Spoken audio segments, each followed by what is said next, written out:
Hello everybody and welcome to this tutorial. Today I will show you how to mess around with the DNS settings and how you can actually redirect the traffic of a particular user to somewhere, I don't know, to wherever you want, to your malicious site where you can deploy exploits and so on and so forth.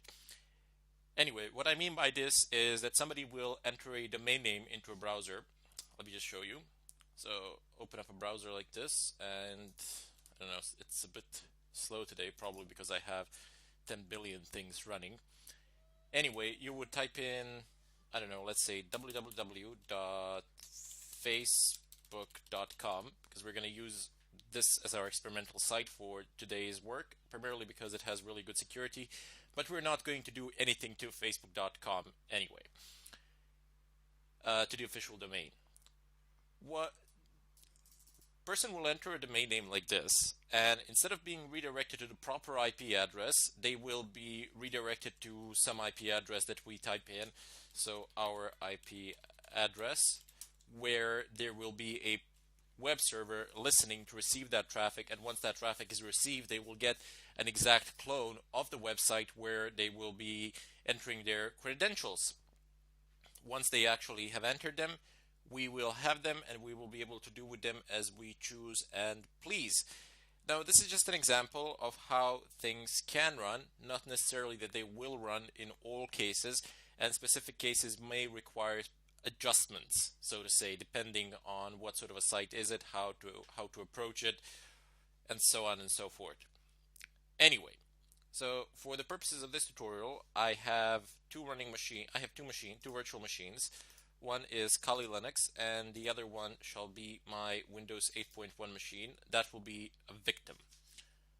Don't have any real machines here to test it out on, like test it out on 3 or 4 different real machines, but it does not matter. It really doesn't matter. The procedure is exactly the same. There are literally no differences, and the best part is that you can actually combine this technique with some of the things that we have learned in the previous tutorials. For example, this technique can be also combined with SSL strip, although that is a bit more complex method, or that requires a bit more complexity to it. Anyway, let me just boot this machine up. And while that is booting, let us go over to our Kali Linux box. I'm going to go ahead and log in here. And it looks like the guest editions broke. Oh no, I have a full screen. It just takes a bit to load because I am running several virtual machines at once. Now, there are several tools which we will need. Fortunately for us, we don't actually need to install anything. All these things come pre-installed with Kali Linux. If you want to use a different Linux distro, you can install these things. It's nothing too difficult or anything of a kind. They're pretty easy to install. You can find them on the net and the official sites and download and install them from there. I am disconnected. Why am I disconnected? Let's have a look. Network settings. Of course, because I'm going over wireless and I'm now connected to the wired network. Anyway, make sure that your virtual machine is actually connected to the net and that you have access to it. I will have it in a moment, and there we go. Let me just confirm that I have access to the net, but even if I don't, I should be able to do this. However, you won't be able to do this externally if you don't have access to the internet. Let's just try it. Ping google.com. Excellent, so I am getting a reply. I am connected. Anyway, now that we have our Kali Linux running, and in the previous tutorials we have actually managed to compromise a router. So by utilizing that router, we're going to effectively change its DNS settings. We will tell it that the DNS is actually our virtual machine. And as soon as this browser opens, I'll show you what I mean by it. Oops, there we go. Come on. Oops, there.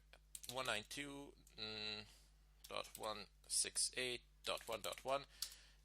We have already gotten the user credentials in the previous tutorials. Here we're just going to apply them.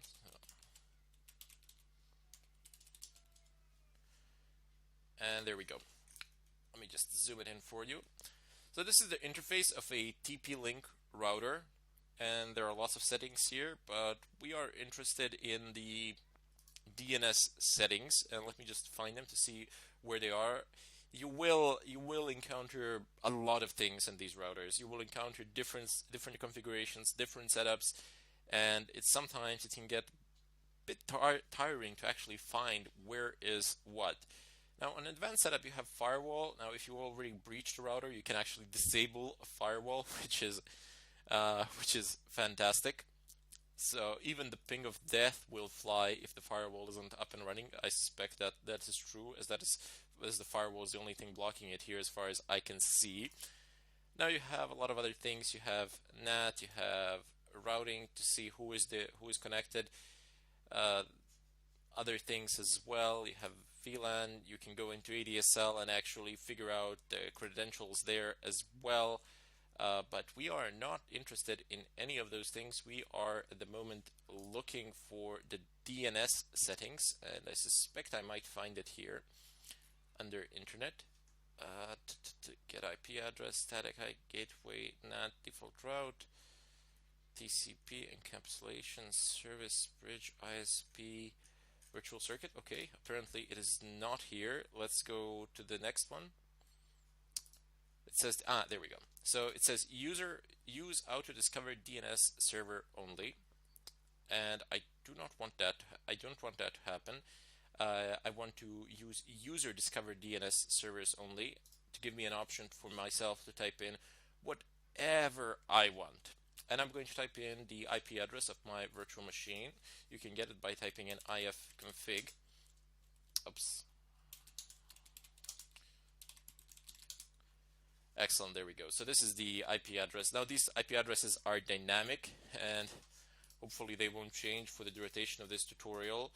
In order to perform this attack on a larger scale, like if you want to remotely do this, because this attack is actually meant to be done on remote basis. So let's say that you're somewhere in Europe and somebody else is like in Eastern Russia or something like that.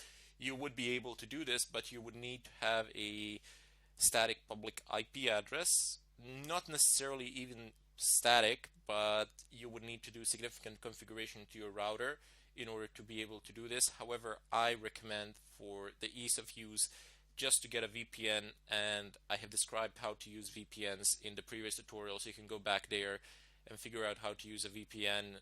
And once you have a VPN static IP address, then you can actually perform this attack on great distances outside of local networks.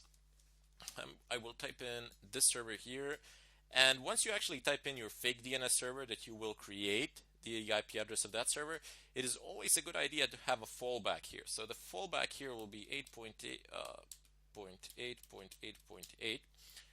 This is the public Google DNS. These are public Google DNS servers. You can all feel free to use them. That's why they're there. They're pretty good actually. OpenDNS and Google DNS servers. Those are the two best DNS servers out there in the world, as far as I know. And people tend to use them as they are quite secure. Reason why I'm putting the second method here is that you are not going to have this server of yours running non-stop. You want to run it for a certain period of time, get what you need, and then you might want to turn your machine off or something like that. And once you do that, your victim will be unable to browse the web, and you will raise suspicion, you will raise a lot of red flags, and that can be extremely problematic. So that's definitely something you want to have here, so that it will keep on functioning even if your fake DNS server is not functioning. Click save and wait for it. It's gonna save eventually. These routers are not state of the art, and they tend to be kind of slow, so keep that in mind. Don't immediately be frustrated if it doesn't work out the first time. Just try it a couple of times and it should work just fine. Let me just go ahead and clear this screen. Now, in the next tutorial, in the follow-up tutorial, we will actually employ some tools and see what we can do with them. Until then, I bid you farewell, and I hope to see you in the next follow-up tutorial.